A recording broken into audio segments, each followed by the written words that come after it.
നിങ്ങളുടെ ചിന്തകളാണ് നിങ്ങളെ മാനിപ്പുലേറ്റ് ചെയ്യുന്നത്. ലോകം നിങ്ങളെ പറ്റിക്കുക എന്നുള്ള പഴി നിങ്ങൾ നിർത്തേണ്ട സമയം. ഏതെങ്കിലും ഒരു ഫേക്ക് കോൾ നിങ്ങൾക്ക് കിട്ടിക്കഴിഞ്ഞാൽ ആരാണ്, എന്തിനാണ് അവൻ മാനിപ്പുലേറ്റ് ചെയ്യുന്നത്? Who are they? അവരെന്താണ് ഉദ്ദേശിക്കുന്നത്? അവർ ചോദിക്കുന്ന ക്വസ്റ്റ്യൻസ് എന്താണ്? അതിൻ്റെ ഉദ്ദേശം എന്താണ്? അതിൽ നിന്ന് അവർക്ക് കിട്ടുന്ന ബെനഫിറ്റ് എന്താണ്? എനിക്കെന്താണ് നഷ്ടപ്പെടാൻ പോകുന്നത്? എന്തിനാണ് ഞാൻ ഇതെല്ലാം പറയുന്നത്? ആരോടാണ് പറയുന്നത്? ഇതെല്ലാം നിങ്ങൾ അറിഞ്ഞിരിക്കണം. ലോകത്തിന് നിങ്ങളെ മാനിപ്പുലേറ്റ് ചെയ്യാൻ പറ്റത്തില്ല. അതായത് നിങ്ങളുടെ മൈൻഡിനെ നിങ്ങൾ ഷാർപ്പൻ ചെയ്യണം. Question everything. നിങ്ങൾ കാണുന്നതും കേൾക്കുന്നതും സംസാരിക്കുന്നതും മറ്റുള്ളവർ സംസാരിക്കുന്നതും എല്ലാം ക്വസ്റ്റ്യൻ ചെയ്യാൻ നോക്കുക. എല്ലാത്തിനെയും നിങ്ങൾ ഈ കാര്യങ്ങൾ ഉൾക്കൊള്ളുന്നതിന് മുമ്പ് നിങ്ങൾ ഓരോ കാര്യങ്ങളെയും ശരിക്കും നിരീക്ഷിക്കുക. ശ്രദ്ധയും നമ്മുടെ നിരീക്ഷണവുമാണ്, നിങ്ങളുടെ വ്യക്തമായിട്ടുള്ള ബോധമൊക്കെയാണ് ശരിക്കും പറയും മാനിപ്പുലേഷന് എതിരെയുള്ള ആൻറ്റിഡോട്ട് അല്ലെങ്കിൽ വാക്സിൻ എന്ന് പറയുന്നത്.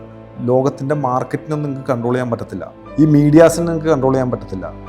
ഈ പറയുന്ന മാസ് പോപ്പുലേഷനെ നിങ്ങൾക്ക് കൺട്രോൾ ചെയ്യാൻ പറ്റത്തില്ല. But you can control your mind. എൻ്റെ മൈൻഡ് എന്ന് പറയുന്നത് അത് എൻ്റെ കയ്യിലാണ് ഇരിക്കുന്നത്. എന്താണ് ചെയ്യേണ്ടതെന്ന് തീരുമാനിക്കേണ്ടത് ഞാനാണ്. ചിന്തിക്കേണ്ടത് എന്ന് തീരുമാനിക്കേണ്ടത് ഞാനാണ്. ഞാൻ ജീവിക്കുന്ന ചുറ്റുപാടുകൾക്ക് എന്നെ മാനിപ്പുലേറ്റ് ചെയ്യാൻ പറ്റത്തില്ല. എന്നെ മാനിപ്പുലേറ്റ് ചെയ്യാൻ ഞാൻ സമ്മതിക്കില്ല. കണ്ടും കേട്ടും മനസ്സിലാക്കി അതിനെ ഇൻ്റർപ്രറ്റ് ചെയ്തിട്ട് ഫൈനൽ ഡിസിഷൻ എൻ്റെ ബോധവും ബുദ്ധിയും വച്ചിട്ടായിരിക്കും. അപ്പോൾ no one can manipulate us.